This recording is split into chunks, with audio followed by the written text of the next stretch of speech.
Hello, everybody. I like to wait at least 20 seconds to start talking because I noticed in my devotions I watched back the beginning of it and didn't even hear me say the good morning song I sing every morning before I do devotions. It didn't even say it. So I probably would, because I used to wait 30 seconds before I said anything. So I'm going to start doing that again.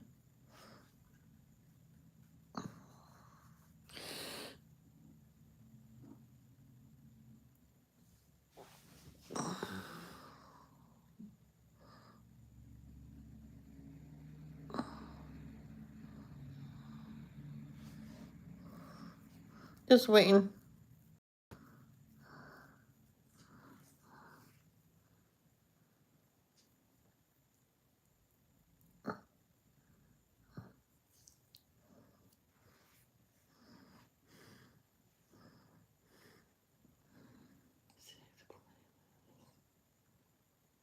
Here we go.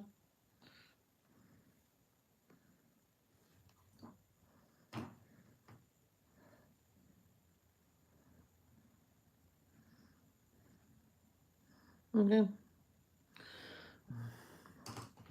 This is already saved to playlist. Yep.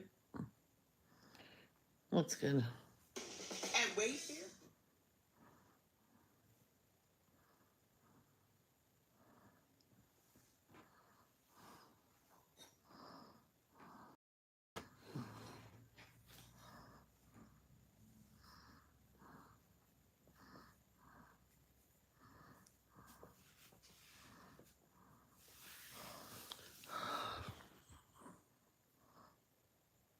I'm just gonna wait, guys. This particular person likes to hear this. I'm waiting for that person to come. I'm not sure if she's here right now. Because I'm in the chat as well. Maybe I should leave the chat until someone comes.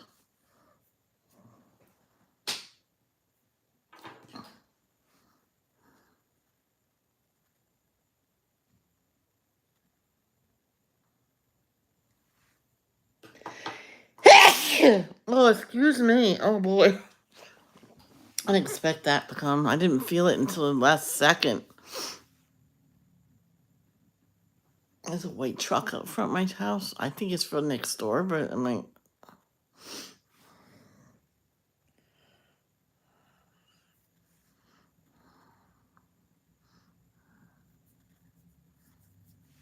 if you're here, let me know.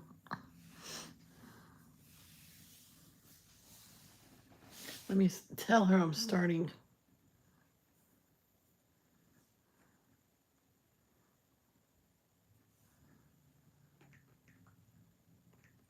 I always do that.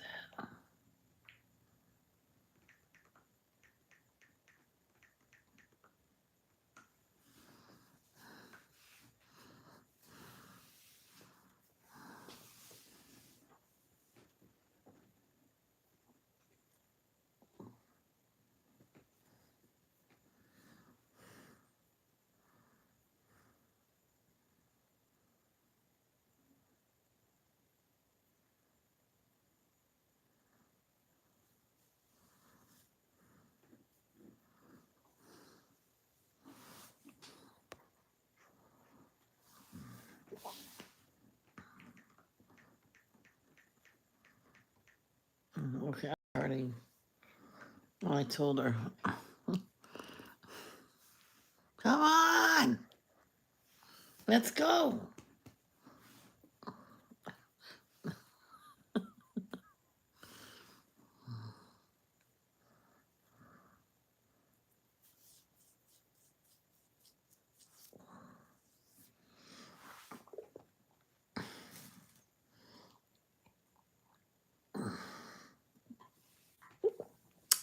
She's seen it.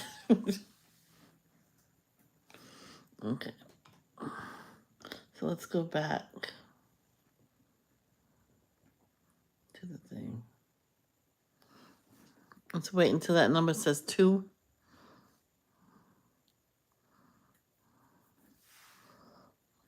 I know she doesn't want to miss anything. Hey, you would do it too. So.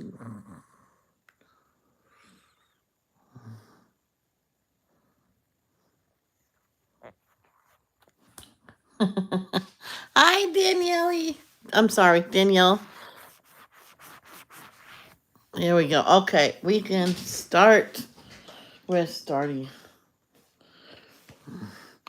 I couldn't believe, Danielle, we read all the way up to 42. I could have read more, but my throat wouldn't let me. Okay.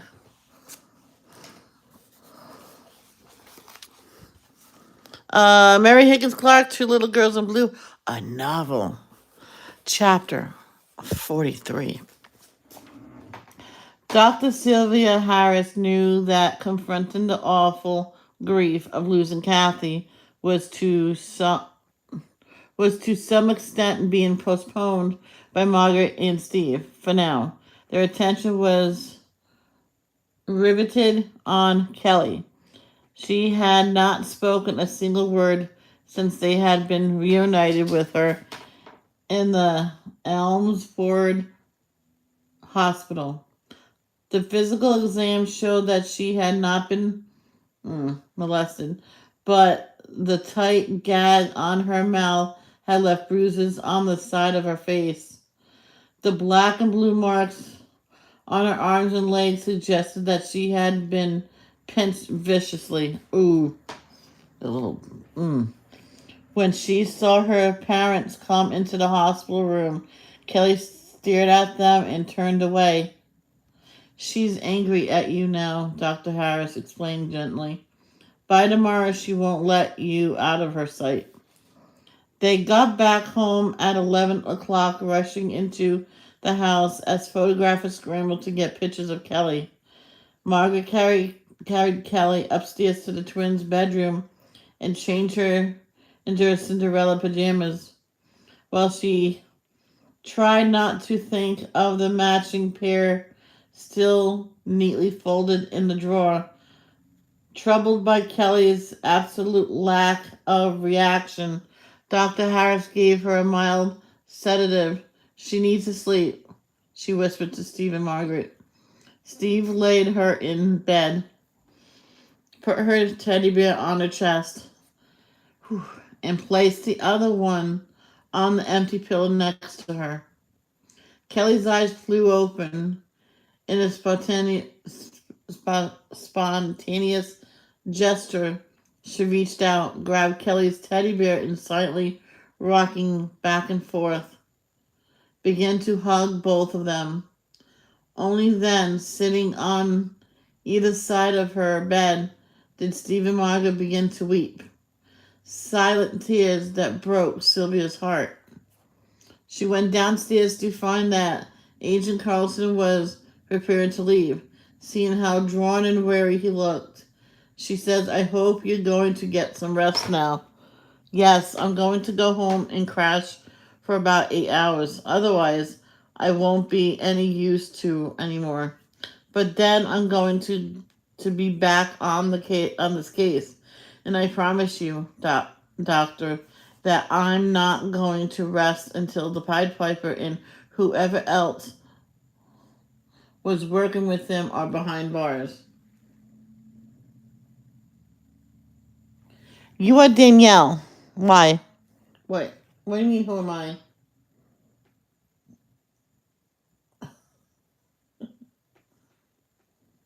I called you Danielle, and I know you don't like that, and I apologize, and then I corrected myself and said Danielle. Sorry.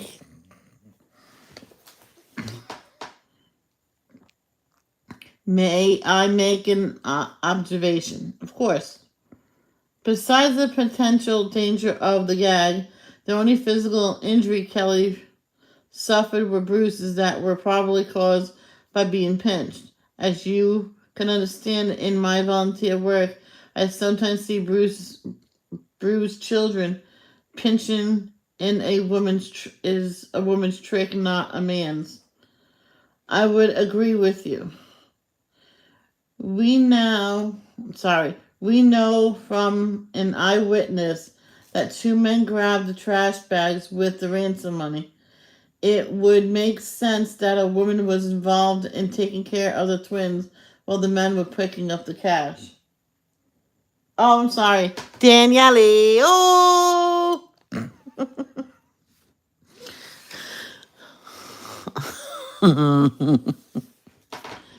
Was Lucas Wall the Pied Piper? No. Somehow I doubt it, but that's only a gut feeling. Carlson did not add that. Pending the autopsy report, there was still a serious question about the angle of the bullet that had killed Lucas. Oh, most people who kill themselves do not hold the gun up to the ear and point the barrel down. They hold it directly in the forehead or against their skull, or put the muzzle in their mouths, and then they pull the trigger. Dr. Harris, how long will you be staying here? For at least a few days. I was supposed to give a talk in Rhode Island this weekend, but I've canceled it. After the kidnapping, the harsh treatment she received, and now the loss of her twin, Kelly is very fragile emotionally. I think I can help by being around for her as well as Steve and Margaret. What about the Farley's families? Margaret's mother and aunt are coming up next week, I believe. Margaret asked them to wait. Her mother is crying so much that she can hardly speak. Steve's mother cannot travel and his father can't leave her. Frankly, I think it's better that they are alone as much as possible with Kelly. She is going to be grieving intensely for her sister. Carson nodded. The ironic part is that I believe Lucas didn't mean to kill her. There was a faint smell of Vicks on Kelly's pajamas. She isn't sick, so it probably means that whoever was taking care of the girls was trying to treat Kathy's cold. But you can't put a gag on a child whose nostrils are clogged and expect her to breathe. Of course, we checked immediately. Lucas Wall did go out on a plane Wednesday afternoon.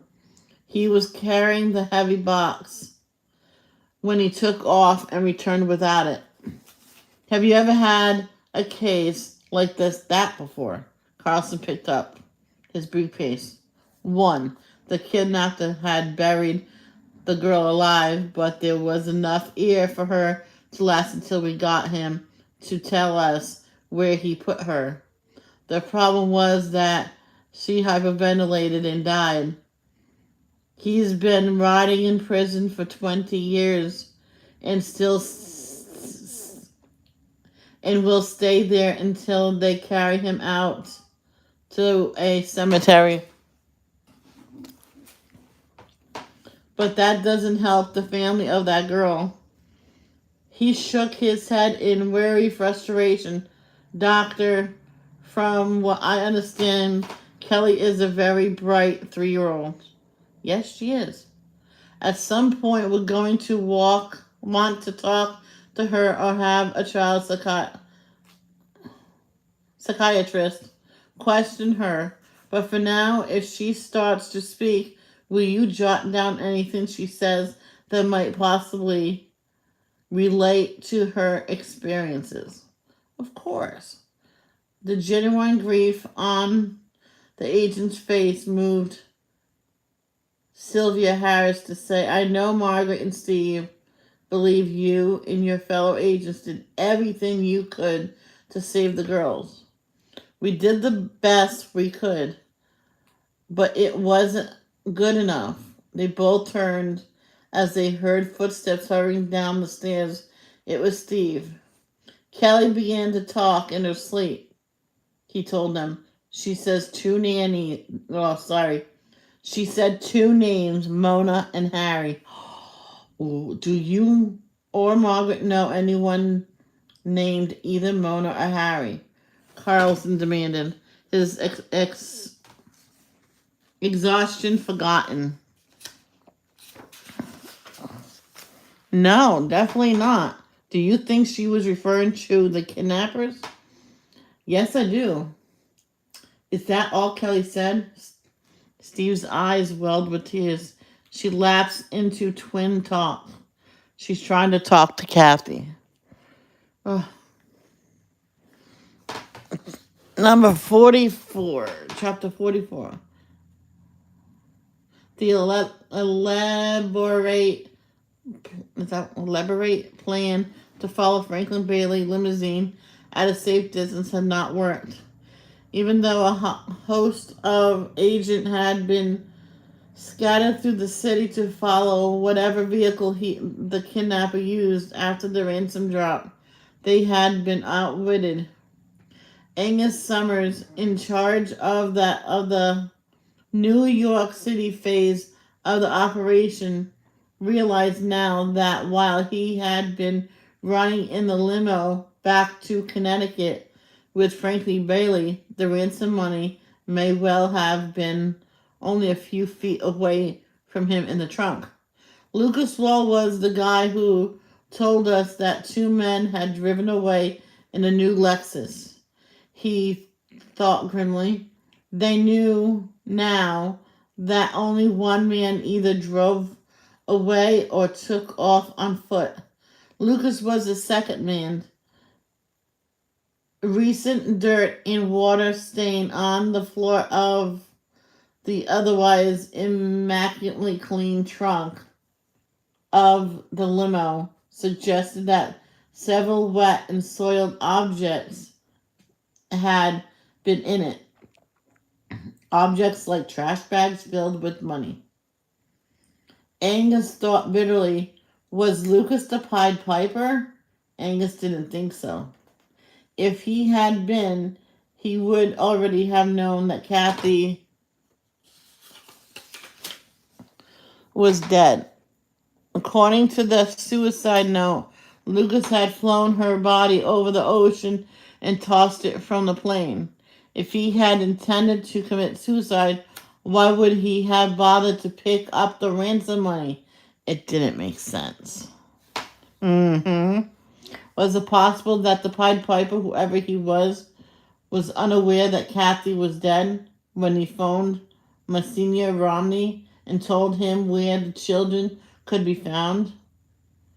According to the Monsignor, the Pied Piper had told him that he could deliver the joyful news to the parents that the girls were unharmed.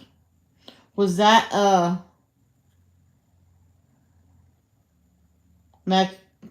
macabre joke on the part of a sadistic mind? Or was it possible that he had not been told of Kathy's death? I know I said that macabre word wrong. And I'm sorry. No. Is it macabre? I think it's macabre. And had the Pied Piper really been giving directions to Franklin Bailey, as Bailey claimed? These were the issues Summers debated with Tony Rialto as they drove to Bailey's home late Tuesday afternoon. Rialto was having none of it. Bailey is from an old Connecticut family. He's one of the people involved in this whole thing who I'd say is above reproach. Macabre.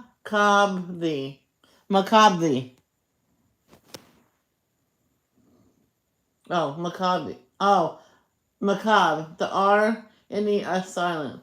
Oh, okay, macabre. Okay. Thank you. Realtor was having none of it. Bailey is from an old Connecticut family. He's one of the people involved in this whole thing who I'd say is above reproach. Maybe, Summers said as he rang Bailey's doorbell. Bailey's housekeeper, Sophie, a stocky woman of about 60, exclaimed their badges and admitted them with a worried frown. Was Mr. Bailey expecting you? She asked hesitantly. No, Realtor says, but we need to see him. I don't know if he's up to meeting you, sir. After he learned that Lucas Wall had been connected with the kidnapping and had killed himself, he had terrible chest pains again. I begged him to go to the doctor, but he took a sedative and went to bed. I only heard him moving around a few minutes ago. We'll wait, Realtor said firmly. Tell Mr. Bailey that we absolutely must speak to him. When Bailey came down to the library nearly 20 minutes later, Angus Summers was shocked to see the marked change in his appearance. Last night he had seemed to be on the brink of exhaustion. Now his face was paper white. Ooh, his eyes glazed. That's not good. Sophie was following him with a cup of tea. He sat down and took the cup from her, his hands visibly trembling. Only then did he address Summer and Realto. I simply cannot believe that Lucas was involved in the terrible affair, he began. Believe it, Mr. Bailey, Realto said crisply. Naturally, that makes us re-examine the facts of the case. You told us that you injected yourself into the Farley's kidnappings, offering to act as a go-between with the Farleys and the kidnappers because you had formed a slight friendship with the Margaret Farley. Franklin Bailey sat tighter in the chair and put aside the cup of tea. Agent Realto, to use the word inject in this case would suggest that I forced myself in or was acting inappropriately. Neither is the case. Realtor looked at him without answering. As I told Mr. Carlson the first time I met Margaret, she was online at the post office. Oh, I noticed one of the twins, Kelly, making a beeline for the door while Margaret was speeding to the clerk. I stopped the little girl before she darted into traffic and brought her to Margaret, who was very grateful. She and Steve attended the 10 o'clock Mass at St. Mary's, where I am a parishioner. That following Sunday, she introduced me to Steve. Since then, we have chatted several times after Mass. I knew that they did not have any family nearby. I was mayor of this town for 20 years and am well known in the community. Oddly, I recently reread a history of the Lindbergh kidnapping, and it was fresh in my mind that a professor from Fordham University offered his services as a go-between in the case, and he was the one finally contacted by the kidnapper. Realtor's cell phone rang. He opened it, glanced at the number calling him, and stepped into the foyer. When he returned, there was a noticeable difference in his attitude towards Franklin Bailey. Mr. Bailey, he said briskly, it's in fact that you lost a considerable amount of money in a scam about 10 years ago? Yes, that's true. How much did you lose in that scam? $7 million. Oh. What was the name of the man who cheated you? Richard Mason. As slippery a con artist as I have ever had the bad luck to meet. Oh. Oh. Did you know that Mason is Steve Farley's half brother? Bailey stared at him. No, I did not. How could I have known? Mr. Bailey, Richard Mason left his mother's home on Tuesday morning. He was supposed to have been at work as a bagger handler on Wednesday, but he never showed up, nor had he been at home. Are you sure you have not been in touch with him?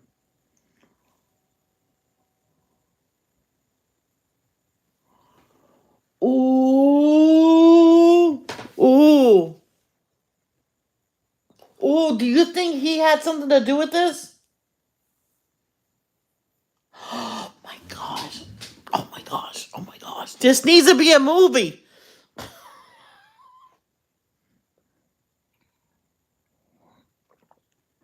Oh. Oh my gosh. Oh my god. That's why I didn't drink all my liquids. I saved it for my reading. 7 million. Oh my. Whew.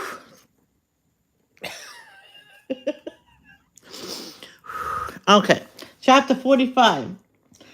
You never know it was the same kid. She looked like a little boy, Angie said cheerfully, as she surveyed the effect of her makeover on Kathy.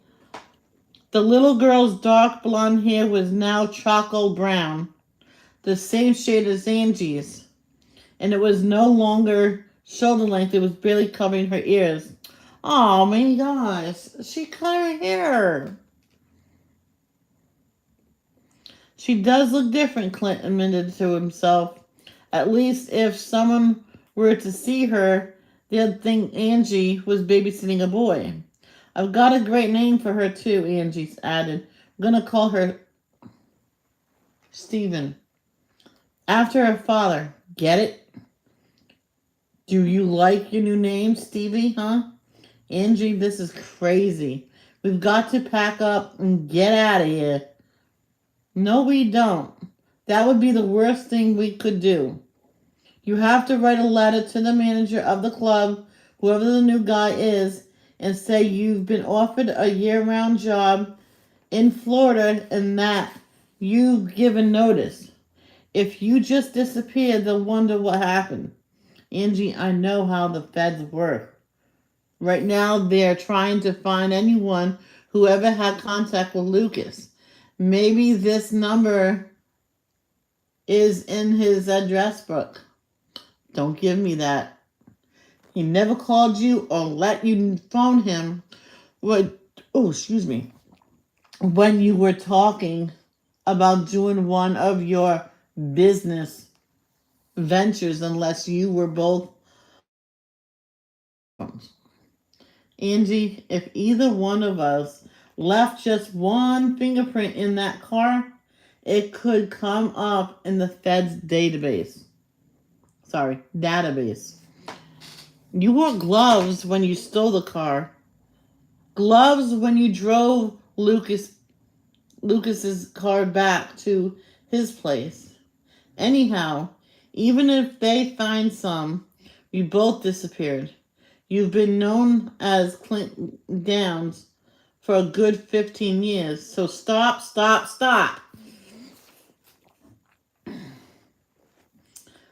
Kathy had been almost asleep as Angie's voice rose. Oops, sorry. She slid down from Angie's lap and stood looking up at both of them. In an abrupt change of mood, Angie said, I swear Stevie is getting to look just like me. Clint, you must have done a pretty good job with that steam.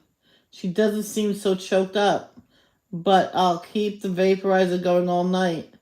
And she did eat some cereal, so I guess that'll keep her going. Angie, she needs real medicine. I can take care of that if I have to.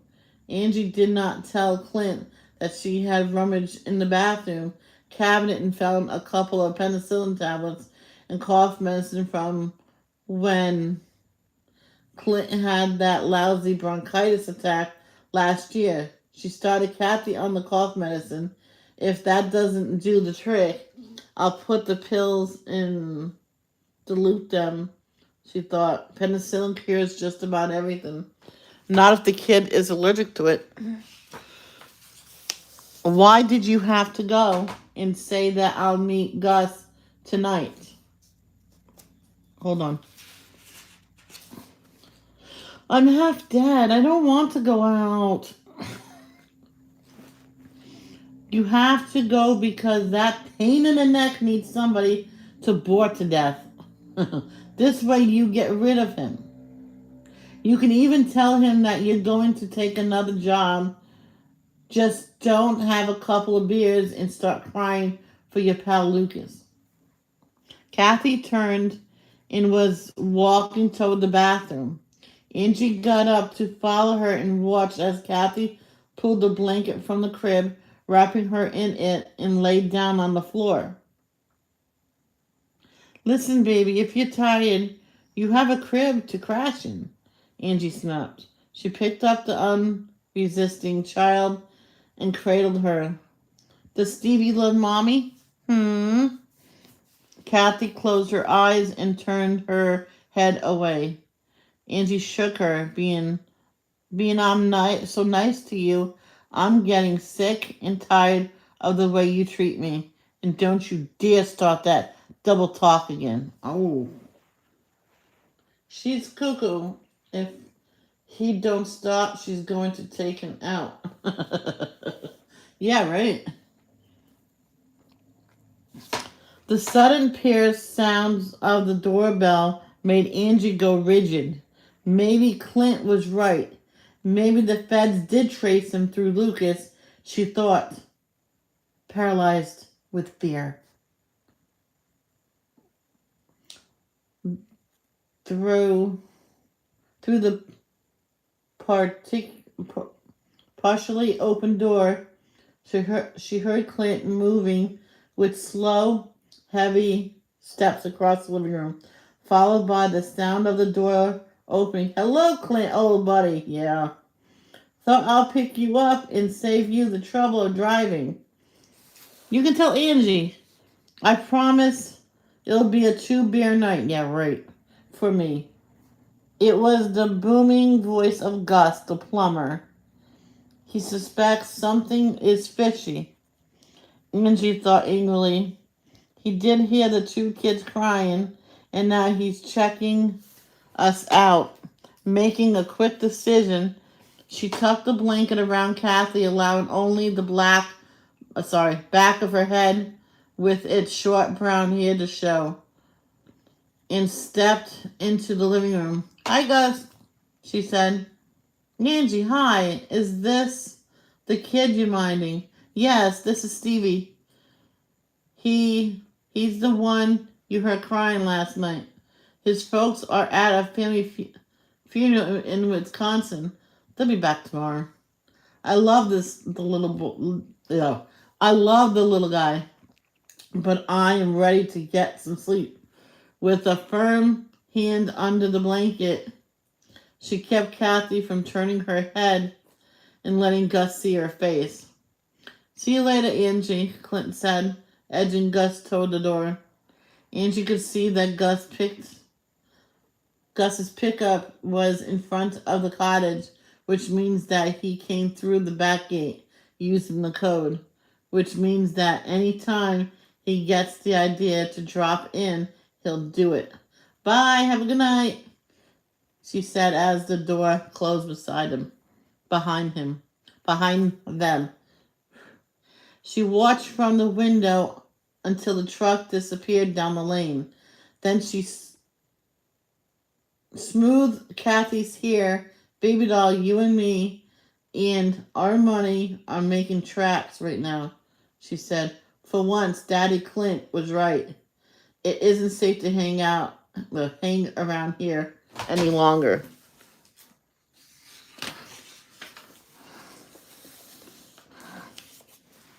Ugh. Chapter 46. At 7 o'clock, Monsignor Romney rang the bell of the Follies home. Steve and Margaret answered it together. Thank you for coming, Monsignor, Margaret said. I'm glad you wanted me to come, Margaret. He followed them into the study. They sat on the couch close to each other. He took the chair nearest to them. How is Kelly? He asked. Dr. Harris gave her a sedative, so she's been sleeping most of the day, Steve said. She is with her now. When Kelly awake, she tries to talk to Kathy, Margaret told him. She can't accept that Kathy's not coming home anymore. Neither can I. There is no greater sorrow than losing a child, Monsignor Romney said quietly. At the wedding ceremony, we pray that you will live to see your children's children, no matter whether it is a newborn infant who barely draws a single breath, or a toddler, or a young adult, or for elderly parents and offspring who is a senior citizen herself or himself. There is no pain to compare with it. My problem, Margaret said slowly, is that I cannot believe that Kathy is gone. I can't accept that. She won't come in here any minute. A step behind Kelly. Of the two, Kelly's the leader, the boss. Kathy's a little more timid, a little shy. She looked at Steve, then at me, Senior Romney. I broke my ankle ice skating when I was 15. It was a really nasty break and needed major surgery. I remember when I woke up, I only felt a dull ache, and I thought that recovery from the operation was going to be a slam dunk. Then hours later, the nerve block began to wear off, and I was in agony. I thought that's the way it's going to be for me. From now, the nerve block is still working. Monsignor Romney waiting, sensing that Margaret was about to make a request of him. She looked so young, so vulnerable, she thought. The confident, smiling mother who had told him that she had put her law career on hold to be able to enjoy her twins was a pale shadow of herself now. Her dark blue eyes haunted and pain-filled. Yep, she shook her. Next to her, Steve, his hair tousled, his eyes red-rimmed from exhaustion, was shaking his head as though in denial of what had happened.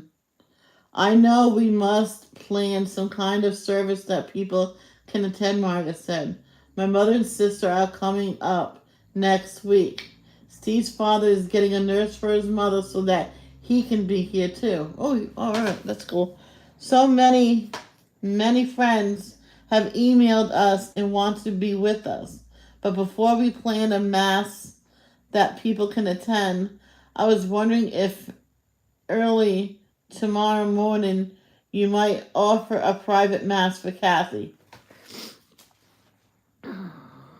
I say do it. Because they think she's, gone. With just Steve and Kelly and Dr. Harris and me there. Is that possible? Of course that's possible. Of course it's possible.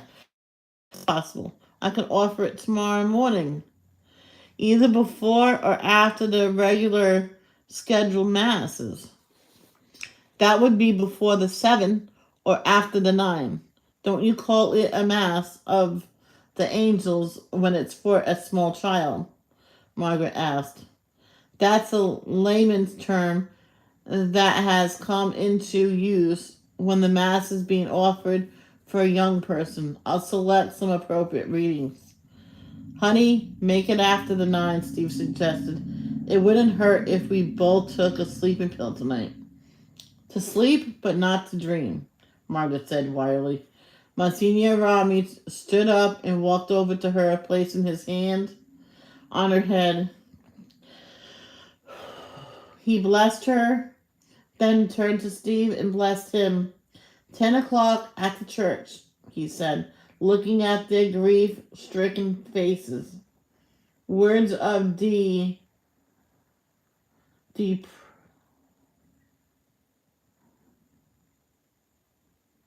I don't like it that it's hyphen. Deprofundus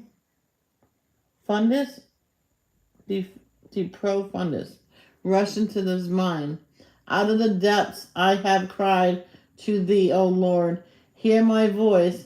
Let thy ears be attentive. Be the voice of my supplication.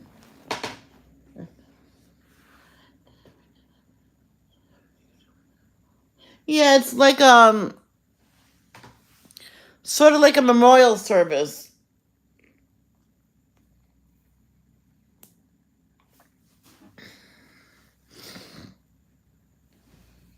Oh, good, the car's gone. I didn't know whose car that was.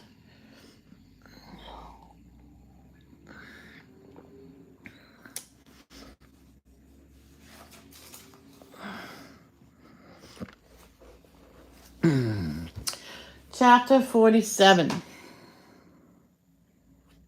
Norman Bond was not surprised when the FBI agents arrived at his office on Friday morning. He knew they had been told that he had bypassed 3 well-qualified CFG&Y employees to hire Steve Farley. He also assumed they had figured out that it took someone with sophisticated financial know-how to realize that some overseas banks will, for a fee, collect and pass on illegal obtained money. Before he told his secretary to send the agents in, he hurried to his private bathroom and studied himself in the full-length mirror hung on the back of the door. The first money he'd spent over getting a job at CFG&Y 25 years ago had been for expensive laser treatment to rid himself of the scars from the acne that had made his adolescence an endless torture. In his mind, the scars were still there, and so were the owl-like glasses that had been necessary to cure a lazy eye muscle. Now contact lenses gave improved vision to his light blue eyes. He was grateful for a good head of hair, but wondered if he had made a mistake not to dye it. The premature gray that was in his mother's side of the family had been bequeathed to him, but at age 48, he was becoming pure white rather than salt and pepper. I like pure white hair. Conservative suits from Paul Stewart had replaced the hand-me-downs of his childhood, but a glance in the mirror was necessary to ensure that somehow a stain had not materialized on his collar or tie. He could never forget the time early in his employment at CFG&Y, when in the presence of the chairman, he used a dinner fork to spear an oyster as it fell from the tins. It had splattered across his jacket, dripped cocktail sauce. That night, burning with shame, he bought a book on etiquette and a complete set of dinnerware, and for days practiced setting a formal table and using the proper fork or knife or spoon. Oh boy. Now the mirror assured him that he looked just fine. Passably good features. Passably good features. Good haircut, crisp white shirt, blue tie, no jewelry, a flash memory of throwing his wedding ring on the tracks before an oncoming commuter train rushed briefly through his mind. After all these years, he still wasn't certain if it was anger or sadness that had triggered the reaction. He told himself that it didn't matter anymore. He went back to his desk, signaled his secretary to send in the FBI agents. The first one, Angus Summers, he had met on Wednesday. The second, a slender man of about 30, was introduced by Summers as Agent Ruthann Scaturo. He knew that other agents were swarming through the building asking questions. Norman Bond acknowledged his visitors with a nod of his head. As a courtesy, he made a slight gesture of rising up, quickly settling back his face impression. Mr. Bond, Summers began, that was a pretty strong statement your chief financial officer, Greg Stanford, made to the media yesterday. Did you agree with it? Bond raised one eyebrow, a trick it has taken him a long time to perfect. As you know, Agent Summers, the board of directors voted unanimously to pay the ransom. Unlike my distinguished colleague, I very much believed in making the payment. It is a terrible tragedy that one twin is dead, but perhaps the fact that the other one was returned safely is a result of the payment we made. Doesn't the suicide note left by the limo driver indicate that he had not intended to kill the other child? Yes, it did. Then you don't agree with Mr. Stanford's position at all. I never agree with Greg Stanford's position. Or let me put it in another way. He is chief financial officer because his wife's family owns 10% of the voting stock. He knows that we all consider him a lightweight. He has the ridiculous notion that by taking the opposite viewpoint from our chairman, Robinson Geyser, he will attack a following. Oh. He conveys the chairman's seat. More than that, he is lusting for it. In the matter of the ransom payment, he has seized the opportunity to be a post-tragedy sage. Do you convey the chairman's seat, Mr. Bond? Agent Scaturo asked. In due course, I would hope to be considered for it. For the present, after the unpleasant upheaval of last year and the heavy fine the company paid, I think it is far better for the present board to present a united front to our stockholders. I think Stanford has done the company a great disservice by his public attack on Mr. Geyser. Let's talk about something else, Mr. Bond, Angus Summers suggested. Why did you hire Steve Farley? It seemed to me that we went over that subject 2 days ago, Mr. Summers, Bond said, deliberately letting a note of annoyance creep into his voice. Let's talk about it again.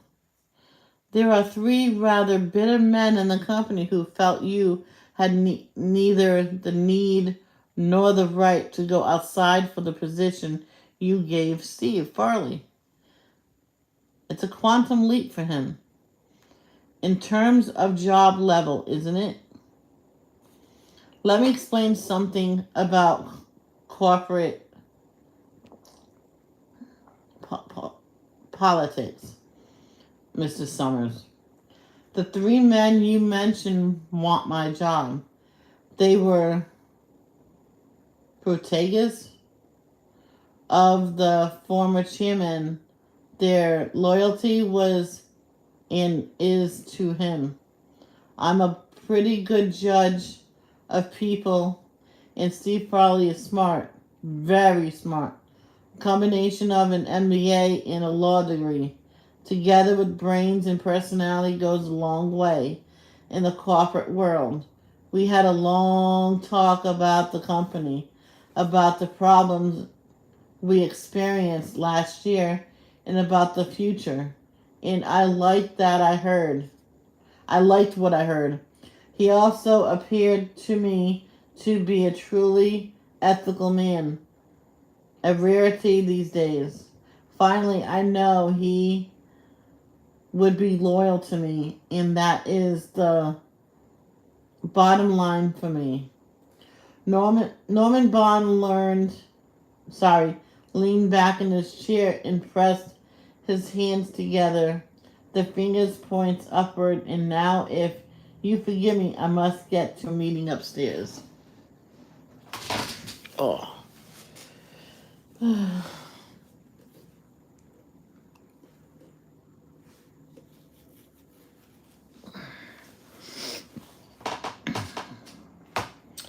Neither Summers nor Scotchero made a move to stand up. Just a few more questions, Mr. Bond, Summers said. You didn't tell us the other day that you lived in Ridgefield, Connecticut at one time. I have lived in many places since I started with this company. Ridgefield was over 20 years ago, when I was married. Did your wife not give birth to twin boys who died at birth? Yes, she did. Bond's eyes became expressionless. You were very much in love with your wife, but she left you shortly after that, didn't she? She moved to California. She wanted to start all over again. Grief separates as many people as it brings closer, Agent Summers. After she left, you had something of a broken... hold on. After she left, you had something of a breakdown. Didn't you, Mr. Bond?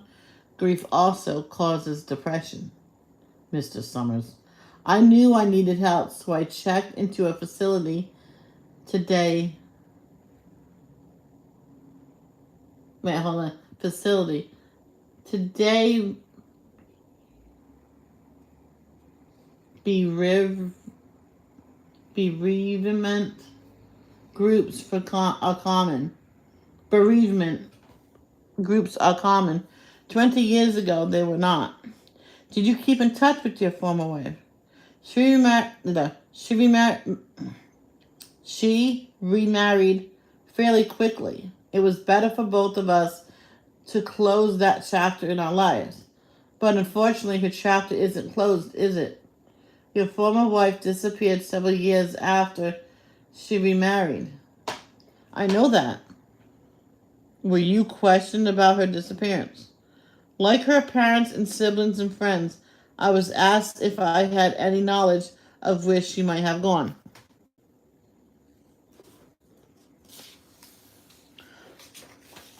Of course, I did not. In fact, I contributed to the reward that was offered for information leading to her return. That reward has never been collected. Has it, Mr. Bond? No, it has not. Mr. Bond, when you met Steve Farley, did you see something of yourself in him? A young, smart, and ambitious man with an attractive, smart wife and beautiful children? Mr. Summers, this questioning has become irrational. If I understand you, and I believe I do, you are suggesting that I might have had something to do with my late wife's disappearance, as well as the kidnapping of the Farley twins? How dare you insult me like that? Get out of my office. Your late wife, Mr. Bond, how do you know she's dead? Excuse me. Something's up here. Something's up. Bet Norman is the. Oh. Oh my gosh, I never thought of that. Yeah.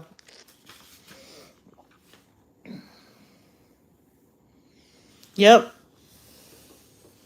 You know, you gotta be careful and not mess up. Oh. This is a good book. I'm so glad I asked my brother to get it. Oh, I'll be sad when it's over. Look. Halfway. Would you believe it? Oh. Okay, chapter 48. I always been a just-in-case person, baby doll, Angie said more to herself than to Kathy, who was lying on the bed in the motel, propped on pillows and covered with a blanket. I think ahead all the time. That the difference between me and Clint. It was 10 o'clock on Friday morning, and Angie was feeling pleased with herself. The night before, an hour after Clint... Oh, excuse me. After Clint and Gus had left for the tavern, she had the van packed and was on the road with Kathy. She had put the ransom money into suitcases, then thrown together some hastily packed clothes and the prepaid cell phone the Pied Piper had sent to Lucas and Clint.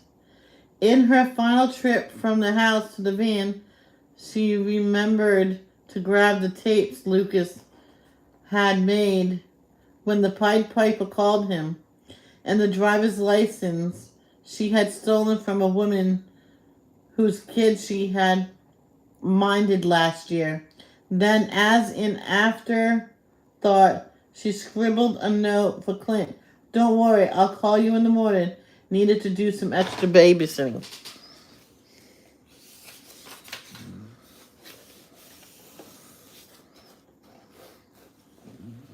How does he know she's dead?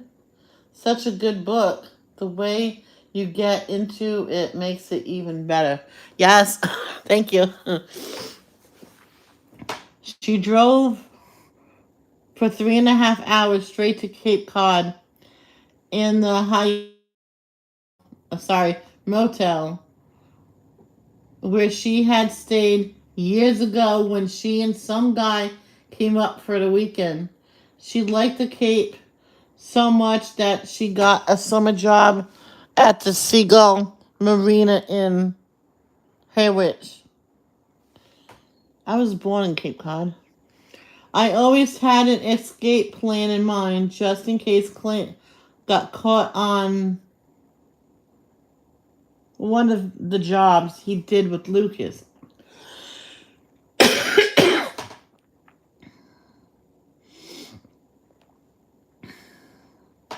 She told Kathy with a chuckle, but then seeing that Kathy was falling back to sleep, she frowned and went over to the bed and tapped the little girl's shoulder.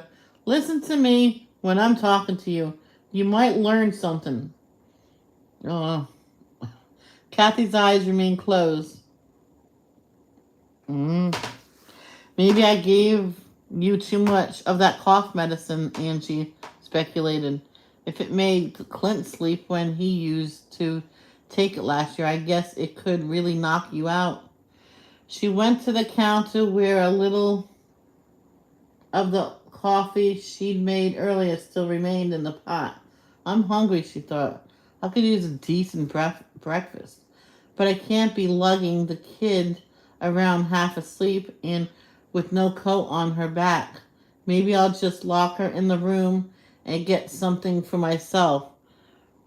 Then go to a store and pick up some clothes for her. I'll leave the suitcase under the bed and put a do not disturb sign on the door. Maybe I'll give her a little more of the cough medicine. Then she'll really sleep. Oh my God, don't do that. Yes, in Falmouth. Yep. Angie could feel her good mood evaporating and recognized that when she was hungry, she also got kind of edgy and irritated. They'd check into the motel a little after midnight. She hardly been able to keep her eyes open at the time and had put the kid into bed and collapsed beside her. She fallen asleep immediately, but woke up before dawn when the kid started coughing and crying. I never did check back to I never did get back to sleep, Angie thought. I just dozed off a little, which is why I don't feel so sharp right now. But I was sharp enough to remember to bring that driver's license, so now I'll be officially known around here as Linda Hagen or Hagen.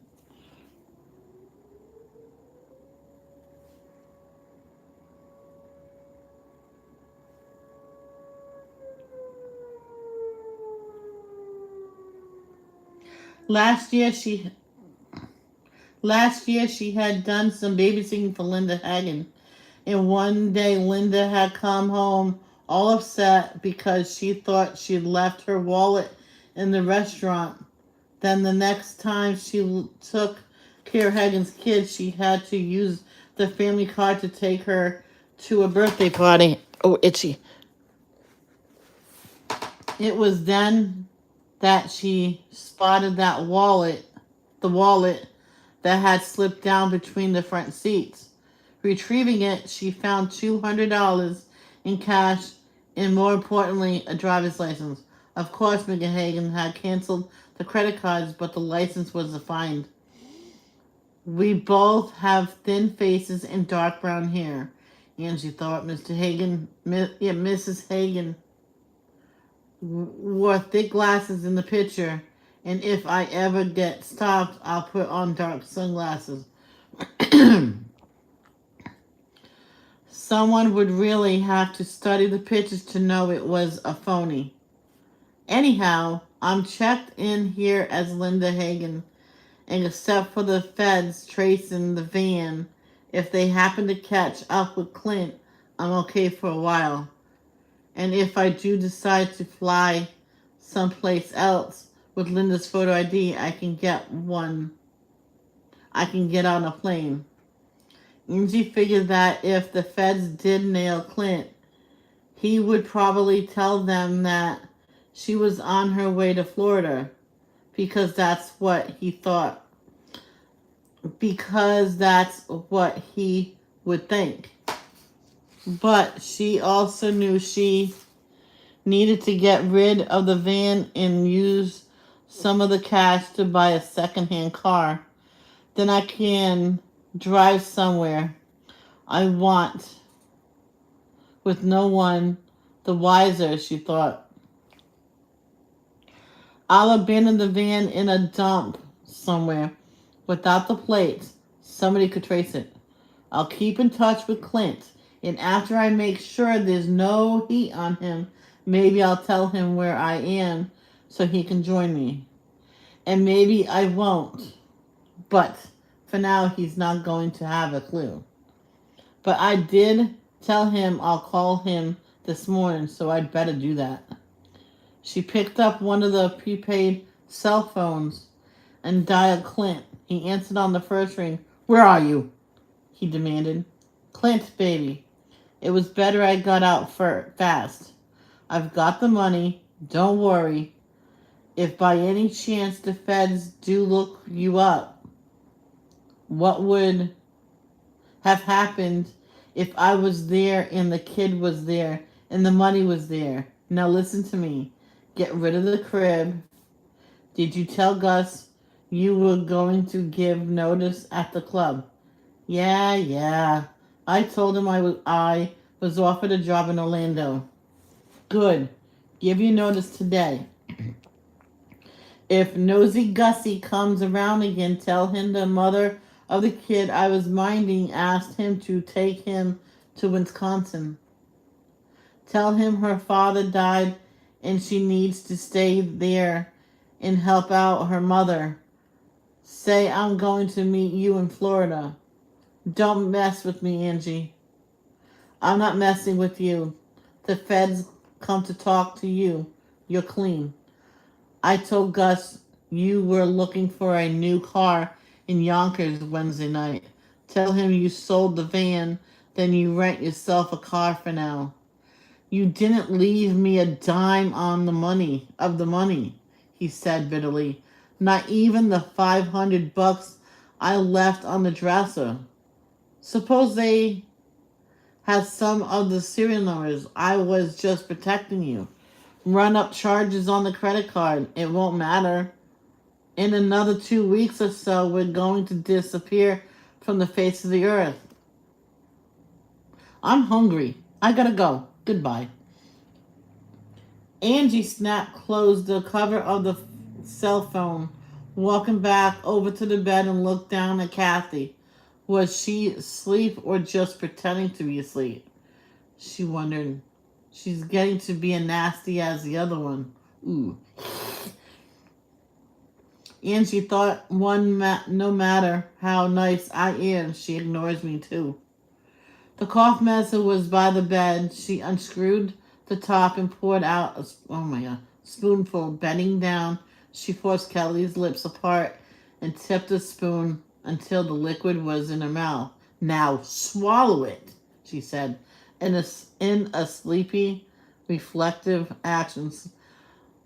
Kathy swallowed most of the cough syrup. A few drops went into her windpipe, and she began to cough and cry. And she pushed her back on the pillow. "Oh, for God's sake, shut up," she said through gritting her teeth. Kathy closed her eyes and pulled the blanket over her face as she turned away, trying not to cry. In her mind, she could see Callie sitting in church next to Mommy and Daddy. Oh my gosh. It's pulling at my heartstrings here. She didn't dare talk out loud, but did move her lips silently as she felt Angie begin to tie her to the bed. In the front row of St. Mary's Church in Ridgefield, Margaret and Steve held onto Kathy's hand as they knelt at Mass. Beside them, Dr. Sylvia Harris was blinking back tears as she listened to the opening prayer Monsignor Rami was reciting. "Lord God, from whom human sadness is never hidden, you know the burden of grief that we feel at the loss of this child. As we mourn her passing from this life, comfort us with the knowledge that Catherine Ann lives now in your loving embrace." Oh, Kelly tugged at Margaret's hand. Mommy, she said, her voice loud and clear for the first time since she had been returned to them. "Kathy is very scared of that lady. She's crying for you. She wants you to bring her home too right now." Oh, wow. Wow. Special Agent Chris Smith, head of the Bureau. I'm sorry. Stop. Chapter 49. Special Agent Chris Smith, head of the Bureau North Carolina office, had phoned to request a brief meeting with the parents of Steve Farley in Winston-Salem. Farley's father, Tom, a retired and highly decorated captain of the New York City Fire Department, had not been pleased to hear from him. We learned yesterday that one of our two granddaughters is dead. If that wasn't devastating enough, my wife had knee replacement 3 weeks ago and is still terrible pain. Why do you want to see us? We need to talk to you, Mr. Farley. We need to talk to you about Mr. Farley's oldest son, your stepson, Richie Mason, Smith had said. Oh, for God's sake, I might have known. Come over around 11 o'clock.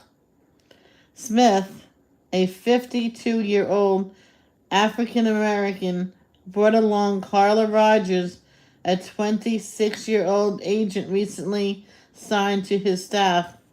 At 11, Tom Farley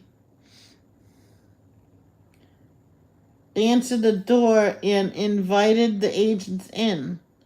The first sight that greeted Smith was a collage of pictures of the twins on the wall opposite the door.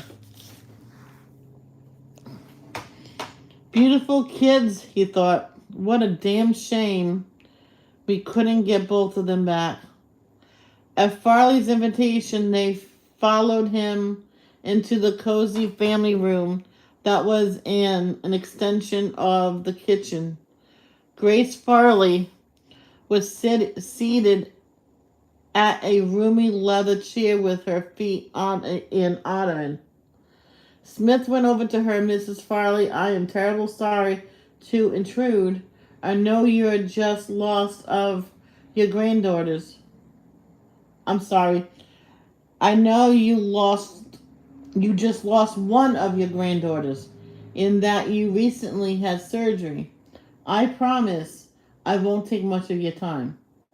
Our office in Connecticut sent us to ask you and Mr. Farley some questions about your son, Richard Mason. Sit down, please, Mr. Farley pointed to the couch and then pulled up a chair next to his wife for himself. What kind of trouble is Richie in now? He demanded. Mr. Farley, I didn't say Richie was in trouble. I don't know that he is. He wanted to talk to him, but he did not report for work at Newark Airport Wednesday evening, and according to his neighbors, he was not been seen around his apartment building since last week. Grace Farley's eyes were swollen as the agents watched. She kept raising the small linen handkerchief she was holding to her face. Smith realized that she was trying to conceal the quivering of her lips. He told us he was going back to work, she said nervously. I had surgery 3 weeks ago. That was why Richie came down to visit last weekend. Could anything have happened to him?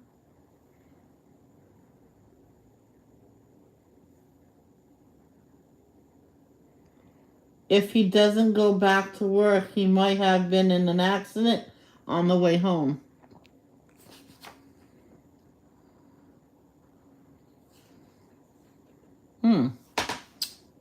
Grace, be real, Tom gently insisted. Richie hated that job.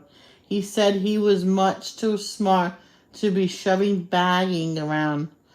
I wouldn't be surprised if he just made up his mind on the spur of the moment to drive to Vegas or someplace like it.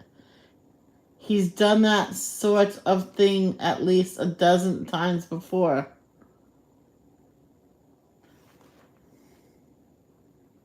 Now, Lucas was not his real name. Was that Mason? Was Lucas Mason?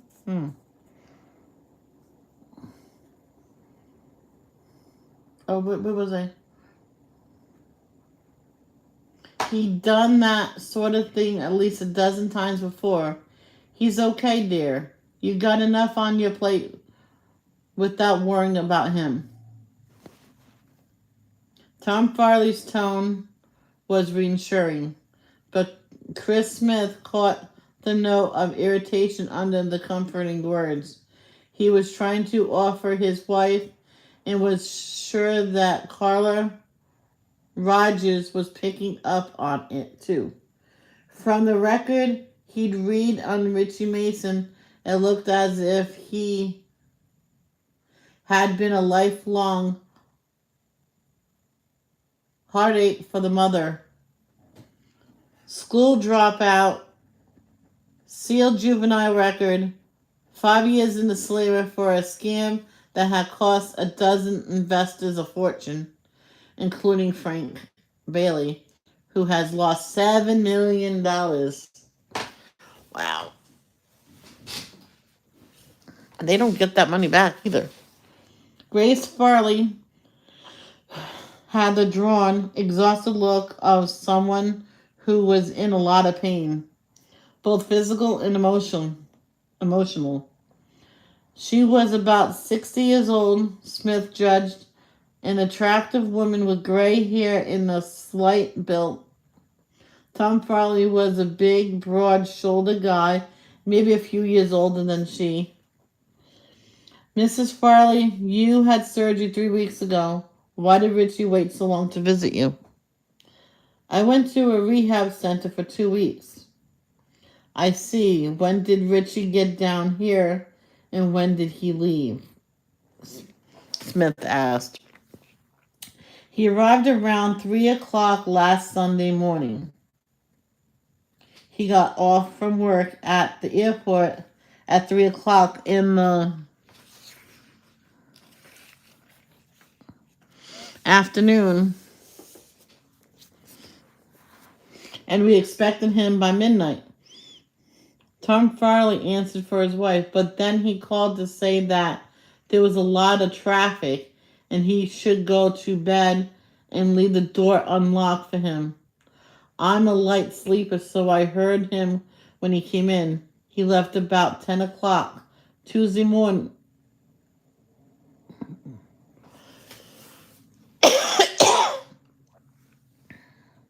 He left about 10 o'clock Tuesday morning, right after we all watched Steve and Margaret on television.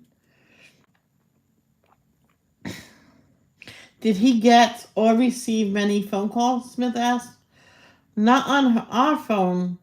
He had a cell, though. He used it some. I don't know how much. Was Richie in the habit of visiting you, Mrs. Farley? Carla Rogers asked. He stopped in to see us when he visited Steve and Margaret and the twins right after they moved to Ridgefield. Before that, we hadn't seen him for almost a year, Grace Farley said, her voice tired and sad.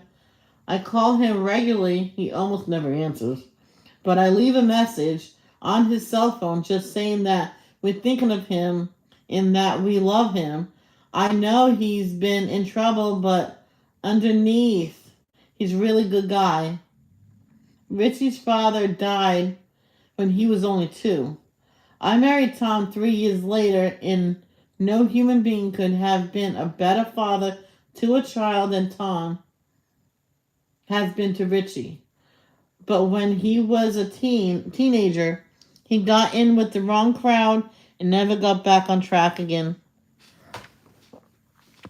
What is his relationship with Steve? Not the best, Tom Farley admitted. He's always been jealous of Steve. Richie could have gone to college. His grades were always up and down. But his SATs were great. In fact, he started attending Sunny.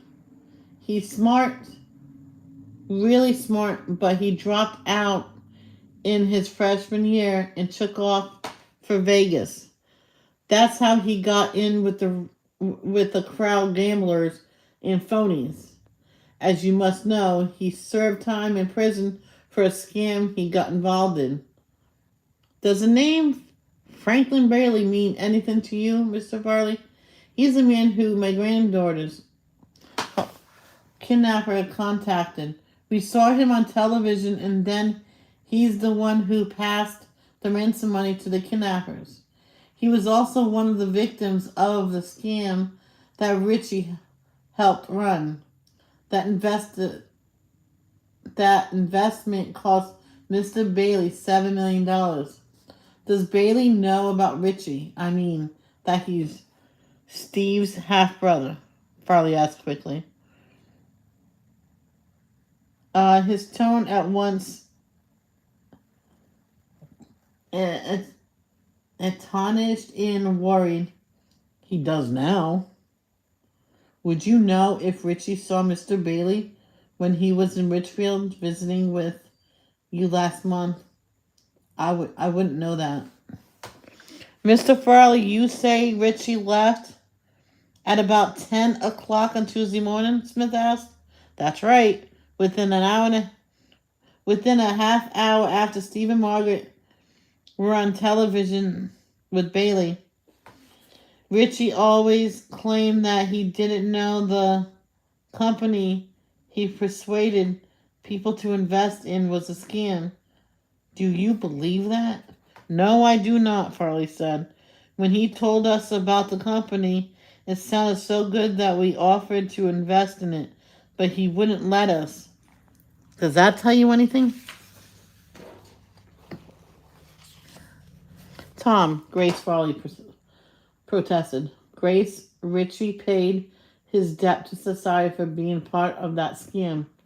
Pretending he was an innocent fall guy is dishonest. The day Richie takes the blame for what he's done, and the day he'll start to do something with the rest of his life. Now, do you remember what the name is that Lucas was really? Because it said Lucas Wall was, that's not his real name, but it's really something else.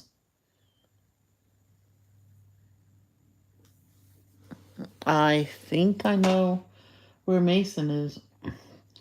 We've learned that before he realized he had been cheated, Franklin Bailey struck up a very warm, friendly friendship with Richie. It is possible that Bailey believed Richie's story and had remained friends with him since Richie was released from prison, Smith asked. Okay. Where are you going with this question, Mr. Smith? Farley asked quickly. Mr. Farley, your stepson Richie is extremely jealous of your son Steve. We know that he even tried to date your daughter-in-law before she met Steve. Richie is financially sophisticated, which is why he was able to deceive so many people with that phony investment.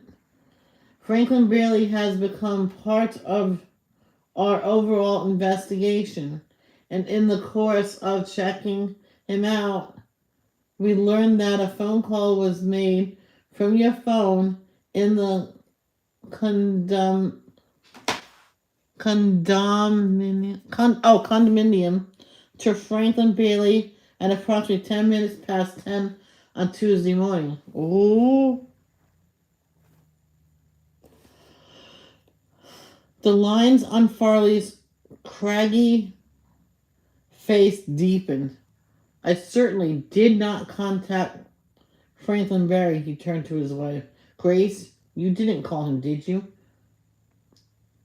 But I did, Grace Farley said firmly. They gave his number on the television, and I called to thank him for helping Steve and Margaret. When he didn't answer, and the machine came on, I didn't leave a message. She looked at Agent Smith. Anger replaced the suffering in her eyes. Mrs. Smith, I know that you and your agency are trying to bring to justice whoever kidnapped my daughters and caused Kathy's death, but listen to me and listen carefully. I don't care whether or not Richie showed up for work at Newark Airport. I think that you are insinuating there is something going on between him and Franklin Bailey, and that it may have to do with the kidnapping of our grandchildren. That is absolutely ridiculous. Do not waste my time or our time pursuing that line of investigation. She pushed the ottoman back and stood up, grasping the arms of the chair for support. My granddaughter is dead. I'm in so much pain I almost can't bear it. My own son and my daughter-in-law are heartbroken. My other son is weak and foolish and even a thief. But he is not capable of anything so despicable as kidnapping his own nieces. Stop it, Mr. Smith. Tell your agency to stop it. Haven't I had enough? Haven't I had enough? I was getting into that. In a gesture from under despair, she threw up her hands, sank back into the chair, then leaned forward until her face touched her knees. Get out, Tom Farley pointed to the door, spitting out the words, you couldn't save my granddaughter. Now at least you go out and find a kidnapper. You're barking up the wrong tree if you're trying to tie Richie to this crime, so don't waste your time. Even thinking that he's involved. Smith listened, his face impassive. Mr. Farley, if you hear from Richie, will you please tell him that we need to be in touch with him? I'll give you my card. With a nod to Grace Farley, he turned and, followed by Agent Rogers, left the condo. In the car, he put the key in the ignition before he asked, what do you think of all that? Carla knew what he meant. The phone call to Franklin Barry? I think the mother may have been trying to cover for him. Oh, yeah. I think he's the same thing as Lucas. I think he's the same person, Lucas. I just wish I remembered that name. So do I. Richie didn't get here until early Saturday morning, which meant he could have had time to take part in the kidnapping. He was in the Ridgefield house a couple of months ago, so he knew the layout. He may have been setting up an alibi for himself by visiting his mother. He could have been on of the two men. He could be one of the two men who picked up the ransom money. If he was one of the kidnappers, he would have to have been wearing a mask. Without one, even the twins barely knew him. They still might have been able to identify him. Suppose one of them did. And suppose for that reason she couldn't be allowed to go home. And suppose Lucas Wall's death wasn't a suicide. Rogers stared at her superior officer. I didn't know the guy in New York and Connecticut were thinking that way. The guys in New York and Connecticut are thinking every way they can and following every single angle they have the case. And a 3-year-old child died on their watch. Somebody who calls himself the Pied Piper is still out there, and the blood of that child is on his hands and on the hands of anyone else who had a part of in the kidnapping. As the Farley just told us, Richie Mason may be nothing more than a con artist, but I just can't help thinking that his mother is covering for him right now. I think he was Lucas. I can't remember the name.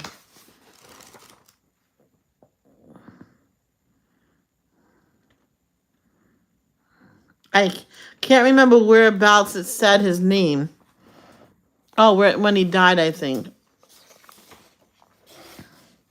He said his real name. I'm like, oh. Another sip.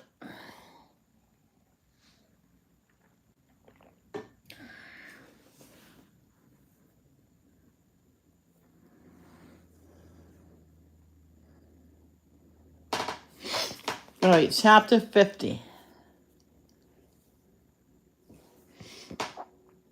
After her outburst in church, Kelly collapsed into silence.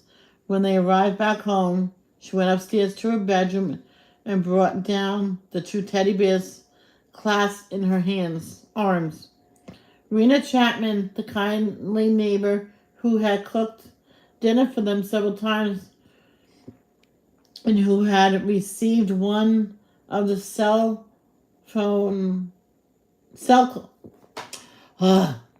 one of the calls from the Pied Piper, was waiting for them to get home. You have simply got to eat, she told them. She had set the round table in the breakfast alcove of the kitchen, and it was there that they settled, Margaret holding Kelly on her lap. Steve, Dr. Harris across from them. Rena placed the platters on the tables and refused to stay. You don't need me around now, and told them firmly. Piping hot scrambled eggs, thin sliced ham on toast points, and strong hot coffee warmed all of them. While they were having their second cup, Kelly slid off Margaret's lap. Will you read me a book, Mommy? She asked. I will, sweetheart, Steve said. You bring it down to me.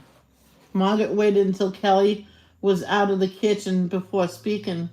She knew the reaction she would receive, but she had to tell them that she felt.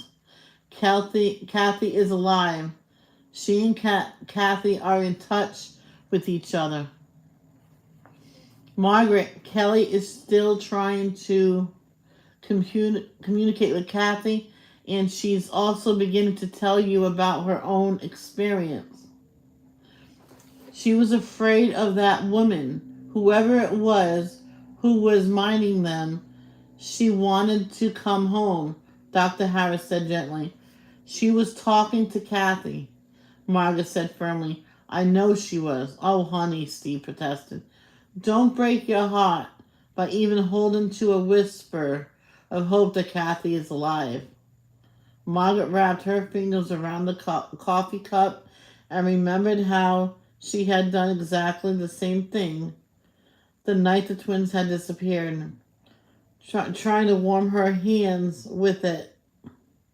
She realized that now the despair of the last 24 hours had been replaced by the desperate need to find Kathy, to find her before it was too late. Be careful, she told herself. No one going to believe me. If they think I'm going crazy with grief, they might want to sedate me. That sleeping pill last night knocked me out for hours. I can't let that happen again. I've got to find Kelly. I got to find her. Kelly came back with the Dr. Seuss book they had been reading to her before the kidnapping. Steve pushed back his chair and picked her up. We'll go inside to my big chair in the study, okay? Kathy likes this book too, Kathy said. Well, we'll pretend that I'm reading to the both of you. Steve managed to get the words out in a steady voice, even as his eyes filled with tears. Oh, Daddy, that's silly. Kathy can't hear you. She's asleep now, and she'll be all by herself, and that lady tied her to the bed. You mean the lady tied you to the bed, don't you? Kelly. Steve asked, no. No, Mona made us stay in the big crib, and we couldn't climb out of it. Kelly's in the bed now. Kelly insisted, then patted Steve's cheek. Daddy, why are you crying? If I was smart, I would have read that in a little kid's voice. Margaret, the sooner Kelly gets back to a normal routine, the easier it will be for her to become used to not being with Kathy, Dr. Harris said lately, as she prepared to leave. I think Steve is right. Taking her to nursery school was the best thing for her. No. I don't think so. As long as Steve doesn't let her out of his sight, Margaret said fearfully. Absolutely. Sylvia Harris put her arms around Margaret and gave her a brief hug. I have to run down to the hospital to check on some of my patients, but I'll be back tonight. That is, if you still feel I'm any help to you.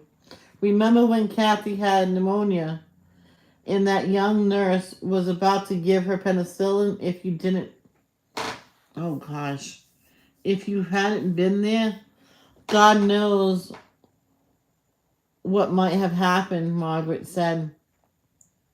You go down and check on your sick kids and then come back. We need you.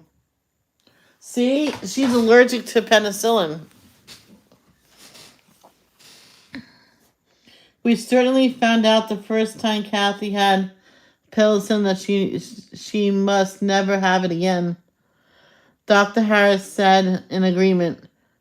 She then added, Margaret grieved for her, but don't read hope into that. Kelly may continue to say, believe me, she is reliving her own experience.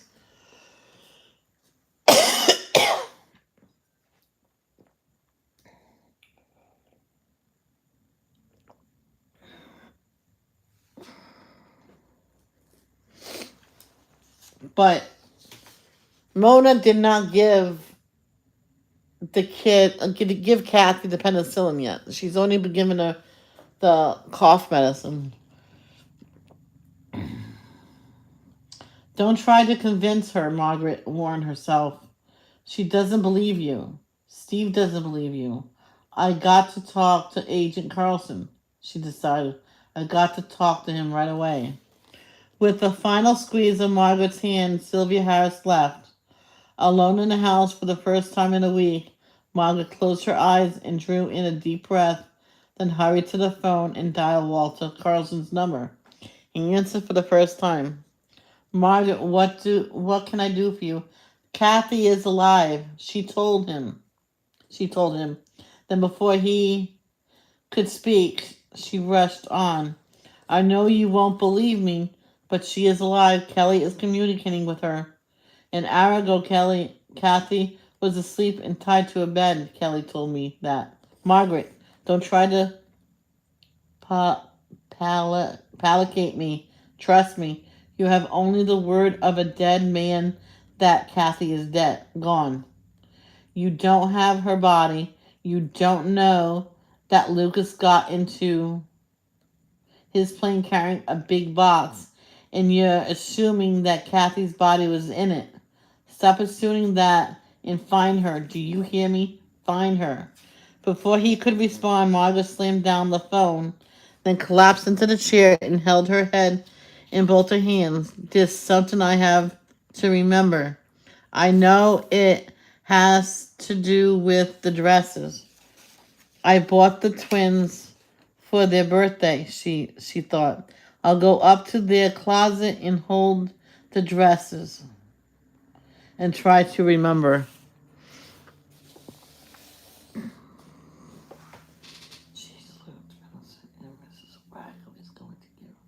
I hope not. I really hope not. Chapter 51. I hope Mrs. Wacko gets it in her, uh, becomes smart and says, wait a minute, some people are allergic to penicillin, especially adult form. Early Friday afternoon, chapter 51. Early Friday afternoon, FBI agent Angus Summers and Ruthann Scotero rang the bell of 41 Walnut Street in Bronxville, New York, where Amy Linscroft, Greg Stanford's first wife, resided.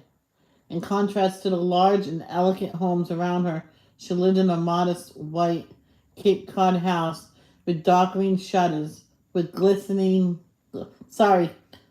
that glistened in the sunlight of the suddenly bright afternoon.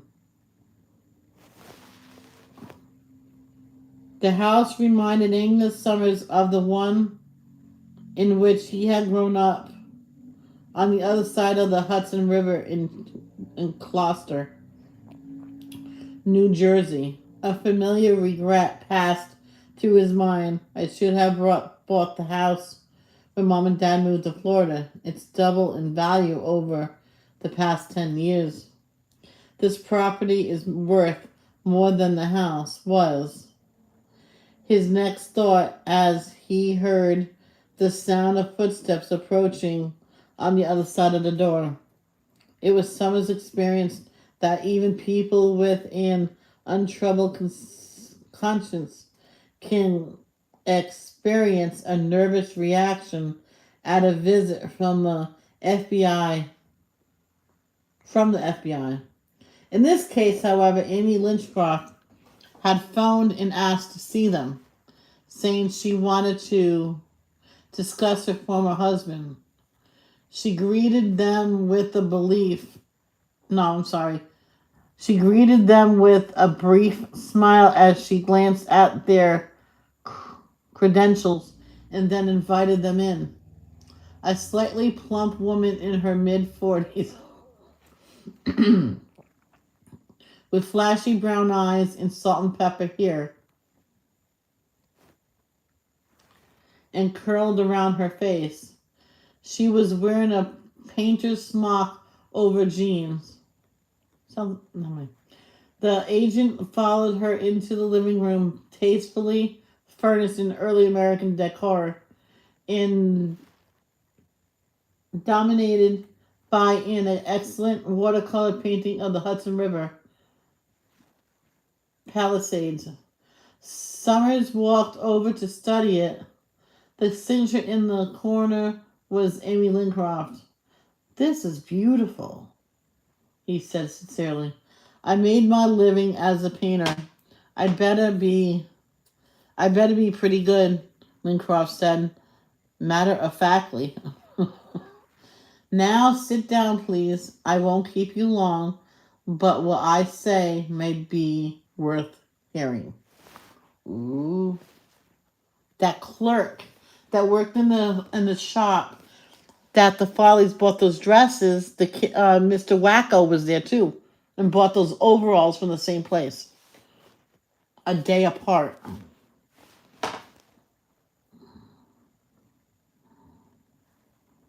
In the car, Summers had told Agent Scotero to take the lead in the interview.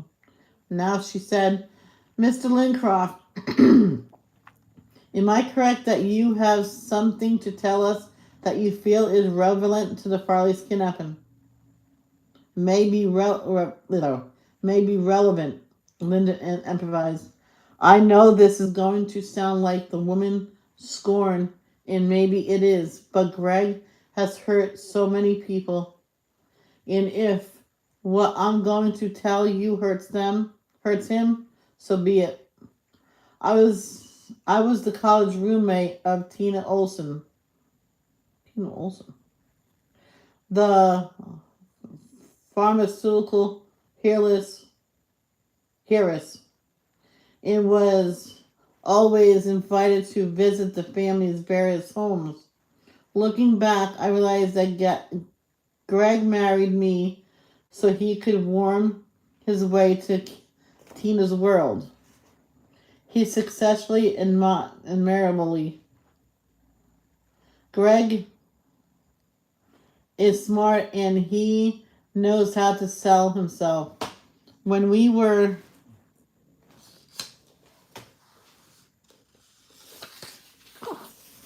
first married, he was working for a small investment firm. He kept in what's that word? Ingratiating himself. Integrating. I know this word.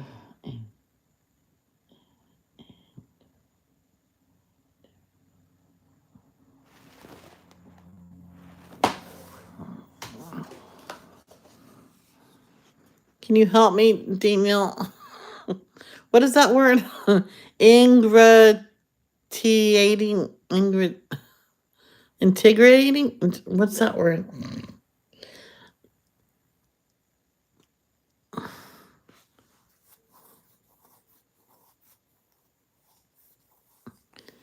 And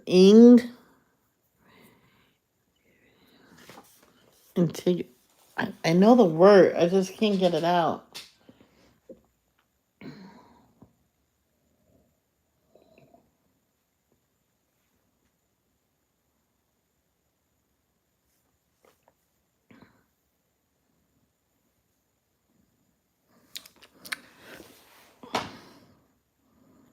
Now, where was I? Oh, he kept ingratiating himself with Mr. Olson, who finally asked him to join his staff. He managed to work. You know what? I'm just going to look it up.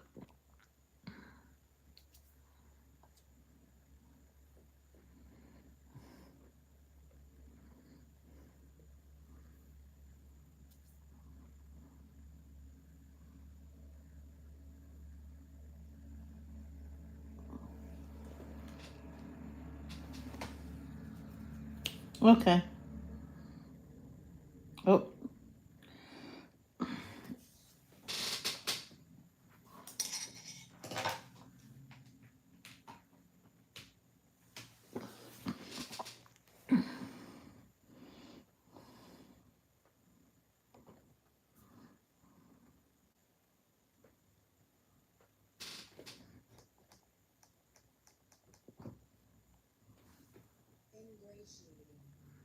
Ingratiating himself.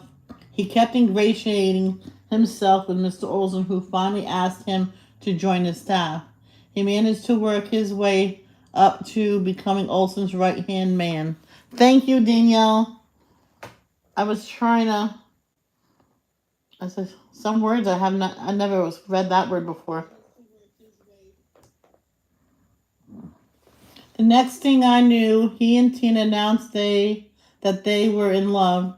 After 10 years of marriage, I finally had become pregnant.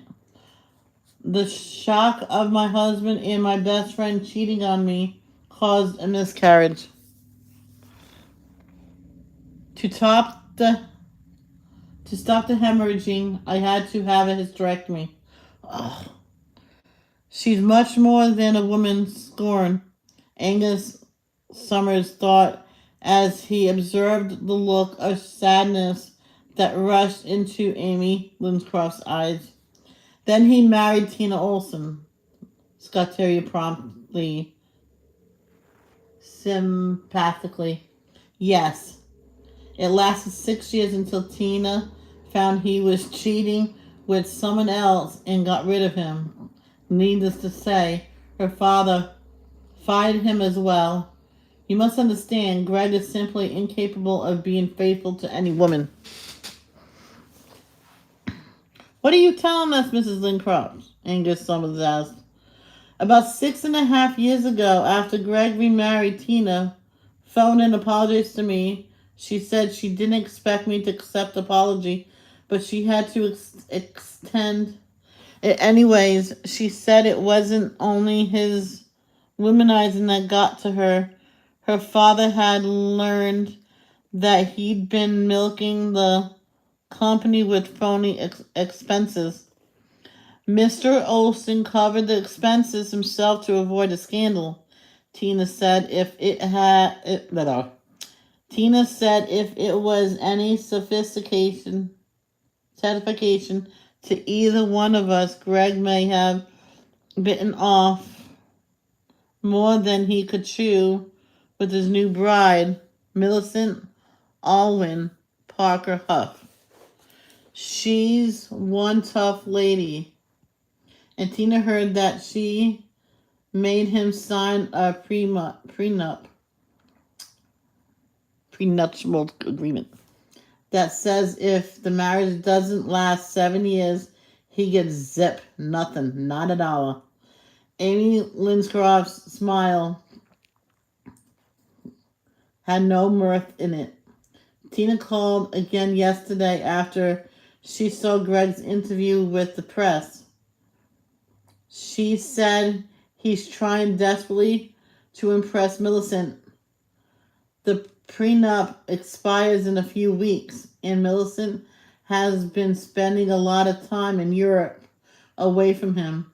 The last husband she booted out didn't know what was coming until he tried to get into their Fifth Avenue apartment, and the doorman told him he wasn't allowed in the building.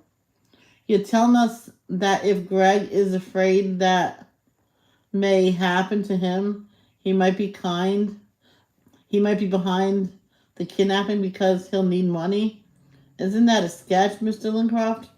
It might be if it weren't for one more fact. Trained as he was to be impassive, the one more fact that Amy Croft passed on which a certain amount of gleeful malice nonetheless elicited a startled expression from both FBI agents. Oh, okay. Thank you so much. Water.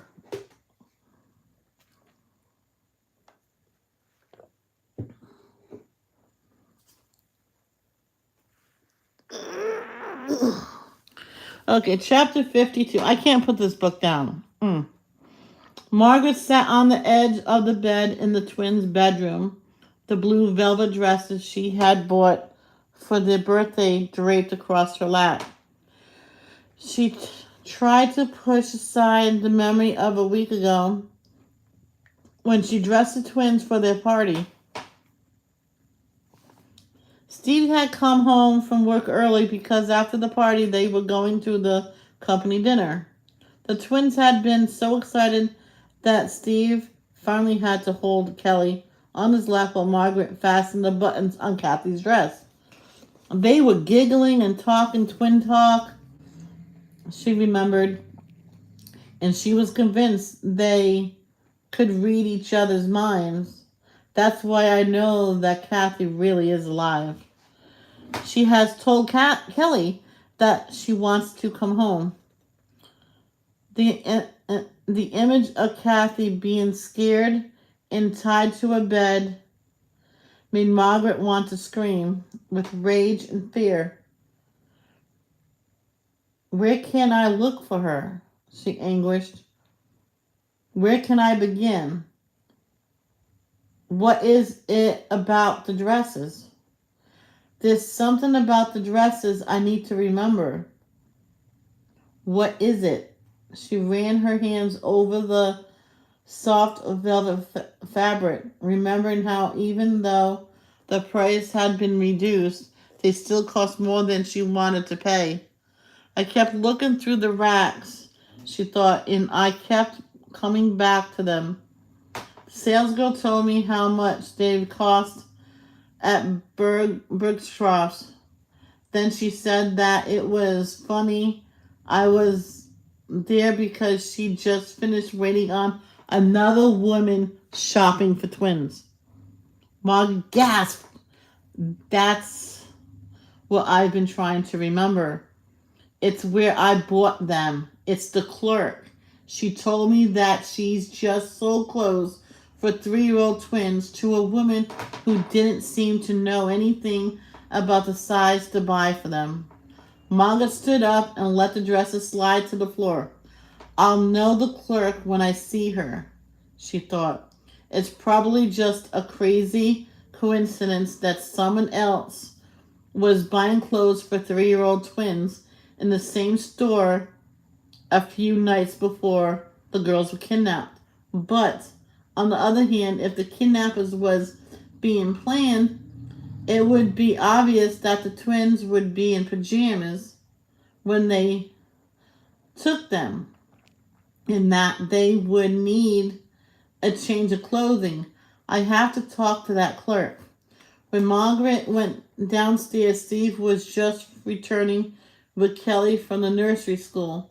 All her friends were so happy to see our little girl, she said, his voice heavy with false cheer. Isn't that right, sweetheart? Without answering, Kelly dropped his hand and began to take off her jacket. Then she started to whisper under her breath. Margaret, look at Steve. Margaret looked at Steve. She's talking to Kathy. She's trying to talk to Kathy, he corrected.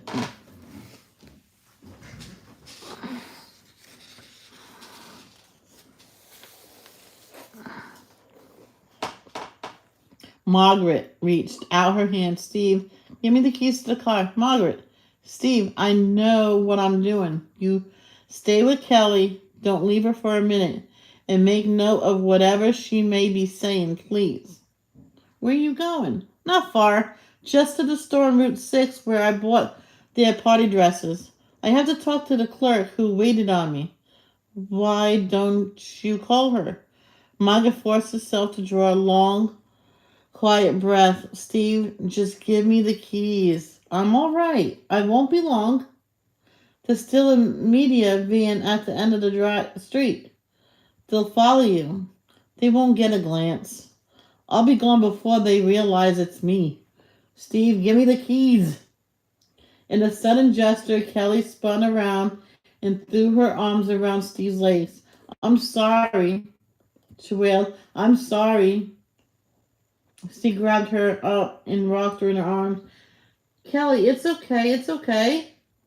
She was clutching her arms. Margaret pushed up the sleeve of the polio shirt and watched as the arm began to turn red.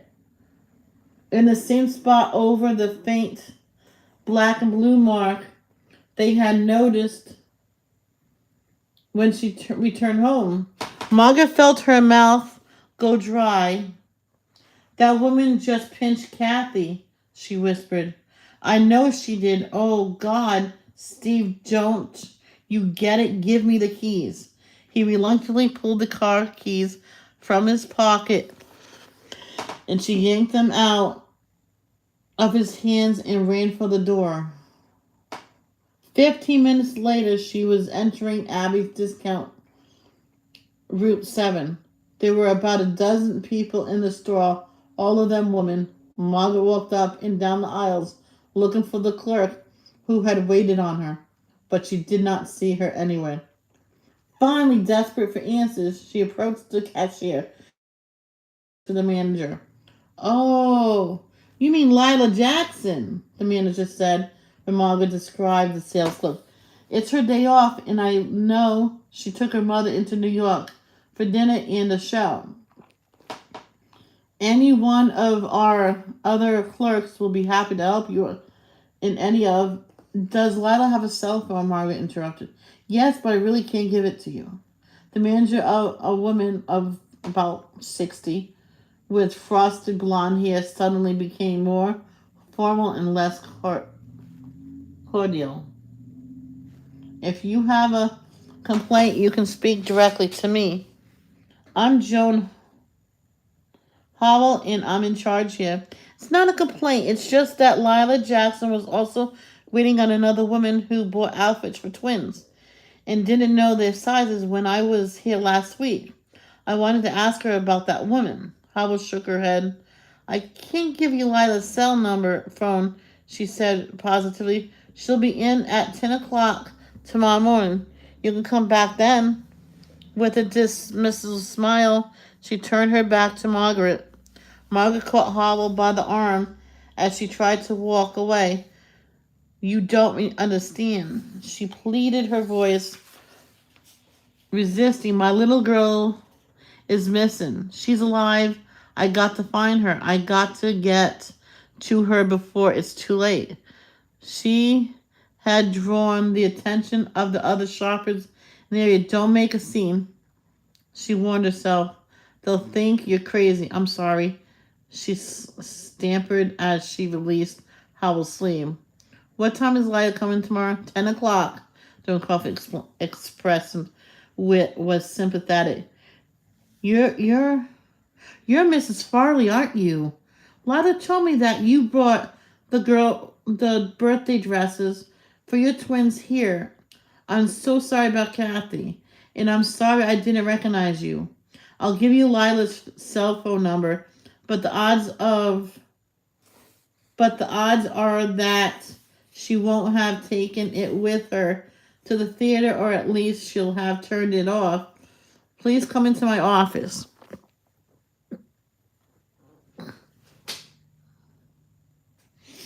Oh, Margaret could hear the whispering of the shoppers who had heard her outburst. That's Margaret Farley.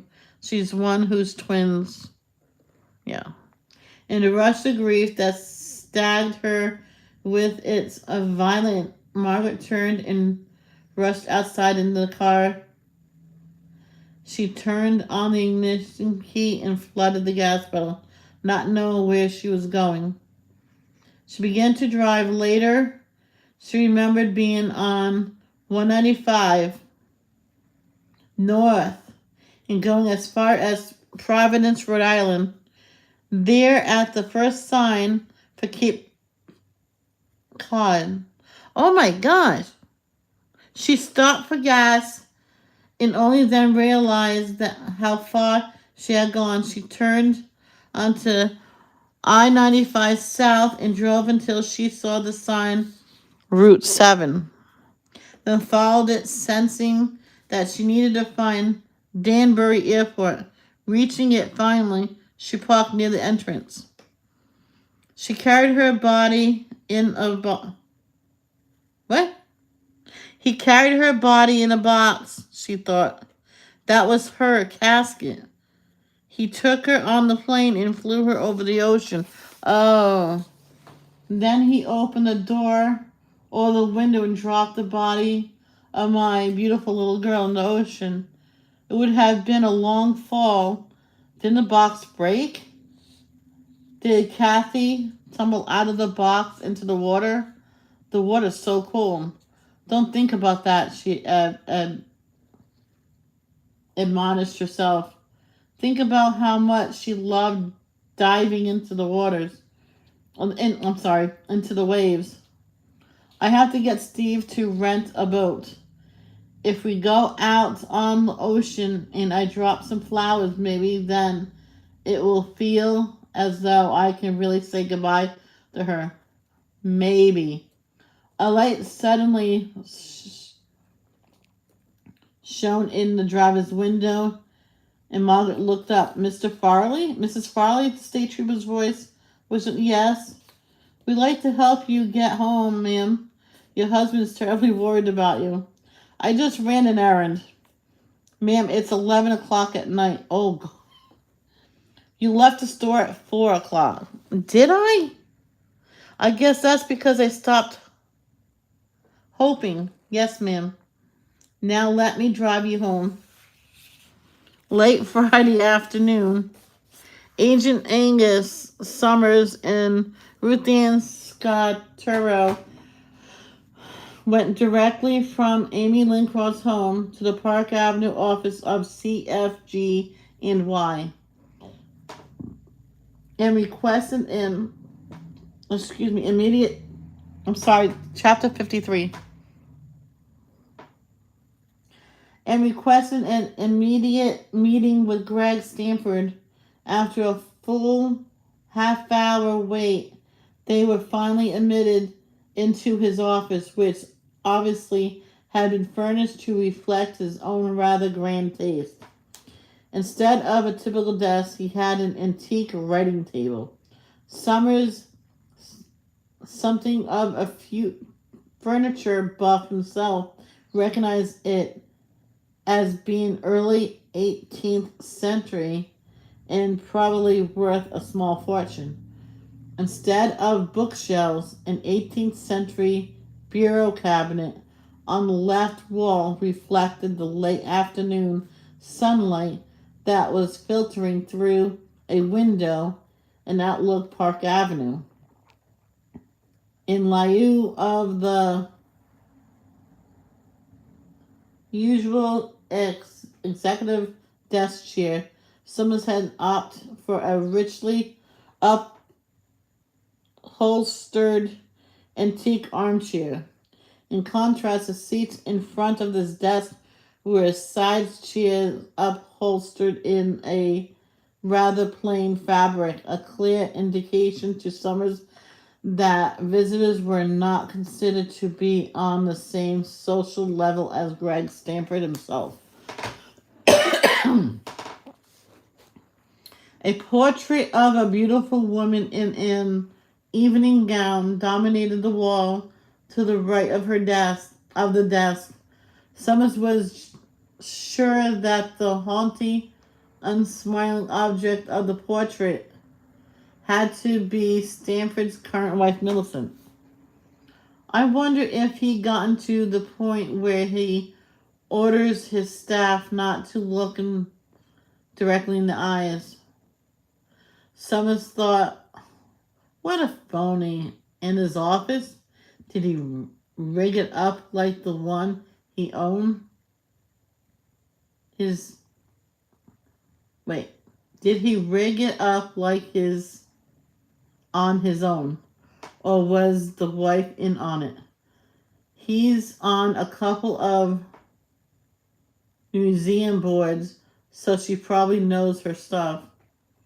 When the two agents had interviewed Norman Bond, he made the gesture of rising slightly from the armchair when they entered his office. Stanford did not extend that courtesy to them. He remained seated, his hand clasped in front of him, until the agent sat down without being invited. Have you made any progress in your search for the Pied Piper? He asked abruptly. Yes, we have, Angus Summers said promptly and convincingly. In fact, we're closing in on him fast. More than that, I'm not at liberty to tell you. Ooh. He noticed that Stanford's mouth tightened. Nerves, he wondered. He hoped so. Mr. Stanford, we have just come across some information that we need to discuss with you. I cannot imagine what you have to discuss with me, Stanford said. I have made my position on the ransom payment immensely clear. That is obviously my own area of interest to you. Not quite, Summers said slowly. Not quite. Taking satisfaction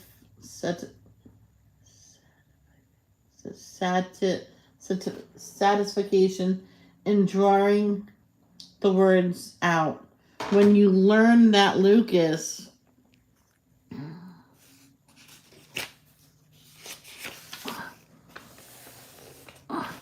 Wall was one of the kidnappers, it must have been quite a shock to you. What are you talking about? You must have seen his picture in the newspaper and on television. I saw his picture, of course.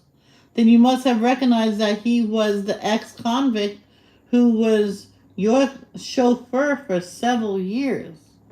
I don't know what you're talking about. I think you do, Mr. Stanford. Your second wife Tina Olson was very active with the charity that helped ex-convicts get jobs. Through her, you met Jimmy Nelson, oh, who at some time took on the name of the deceased cousin Lucas Wall. I was wrong. I was wrong. Lucas's name was Jimmy Nelson. Lucas Wall. Tina Olson had a longtime private chauffeur, but Jimmy, or Lucas, or whatever you call him, drove you frequently during your marriage to her. Yesterday, Tina Olson called your first wife, Amy Linscroft, and told her that she believes Lucas continued to drive you long after the breakup of their marriage. Isn't that true, Mr. Crawford? I mean, Stanford. Isn't that true, Mrs. Stanford? Stanford stared first at one agent, then the other. If there is anything worse than one woman scorned, it is two women scorned, he said. During my marriage to Tina, I used a car service. Quite frankly, I never established, nor did I want to establish any kind of relationship with the various drivers who work for that company. If you tell me that one of the kidnappers was one of those drivers, I accept it. Although, of course, I'm shocked. The idea that I saw his picture in the newspaper and should have recognized him is ludicrous. Then you don't deny that you know him, Summers asked. You could tell me that any person drove me from time to time years ago, and I would not be able to either confirm or deny it. Now get out of here. Well, we'll be going over the records Lucas kept. They go back quite a few years, Summers said as he stood up. I think he was your driver for far more frequently than you have cared to admit, which leads me to wonder what else you have to conceal. We will find out what it is, Mr. Stanford. I can promise you that. Oh.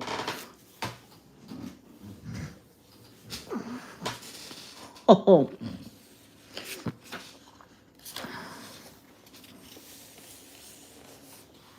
Oh.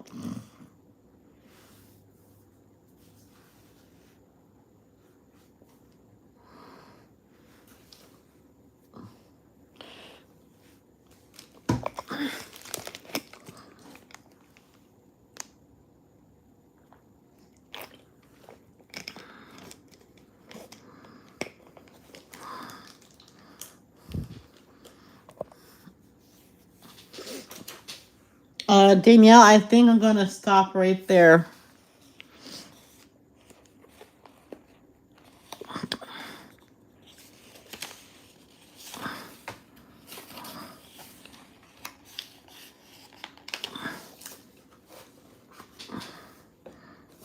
We're making good progress. Yeah. I don't want to get into a really exciting, part of the story, and then I'm exhausted. I can really see what I'm doing. So right now I'm gonna get dressed, make lunch, and then be live with a diamond painting or something. I was gonna make a joke about something about the Farleys.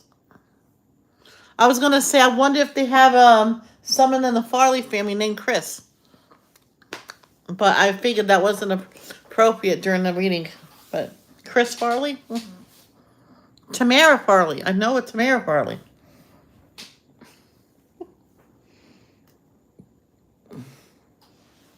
Oh, I will.